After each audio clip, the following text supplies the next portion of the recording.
تو کیا آپ جانتے ہیں کہ سچ کیا ہے؟ ایک عورت جسے خاوند غصے میں طلاق دے اور پھر بھی اسے اپنے پاس رکھے،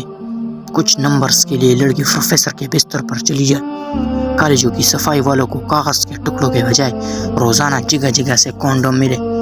گرلز ہاسٹل میں ہم جنس پرستی میں مبتلا لڑکیاں، مدارس میں معصوم بچوں کا ریپ، نقاب اوڑھی جاتی لڑکی پر اس کے باپ کی عمر کا بندہ ہاتھ صاف کرے، 2-4 سال کے کم سن بچیوں کے ریپ، سگے رشتوں سے عورت کا محفوظ نہ رہنا، روحانی باپ کا اپنی بیٹی سے شادی کرنا، مطلب استاد اور شاگرد، شادی شدہ عورتوں کے بچوں کی عمر کی لڑکوں سے تعلقات، شادی شدہ مردوں کے اپنے بیٹی کی عمر کی لڑکیوں سے تعلقات، پارکوں میں سکولز کالج کے لڑکوں کا ڈیٹ پہ جانا، یونیورسٹی میں دوست کی مدد کرنے کے لیے جسم کی فرمائشی کرنا،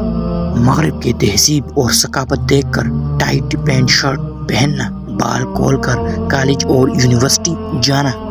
کسی لڑکی کو پیار کے جال میں پھنسا کے اسے بلیک میل کر کے اپنے دوستوں کے سامنے پیش کرنا، اپنے جسم کی نمائش کرنا اور اپنے سے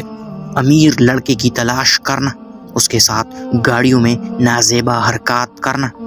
بیٹے کی شادی اس وجہ سے نہیں کروانا کہ وہ کام نہیں کرتا، بیٹی کے لیے پڑھا لکھا امیر لڑکا ڈھونڈنا، جب جسم کی بھوک لگتی ہے نا تو لڑکی اور لڑکے کو پھر کسی کی عزت کا خیال نہیں رہتا۔ آپ لوگ مجھے سچ لکھنے کا کہہ رہے ہو، دماغ خراب ہو گیا ہے آپ لوگوں کا، جاؤ تم حقیقت سے دور رومانی ناول کہانیاں پڑھو، سچ سننے اور پڑھنے کا تم لوگوں میں کہاں حوصلہ، سچ تو ہمیشہ کڑوا ہوتا ہے۔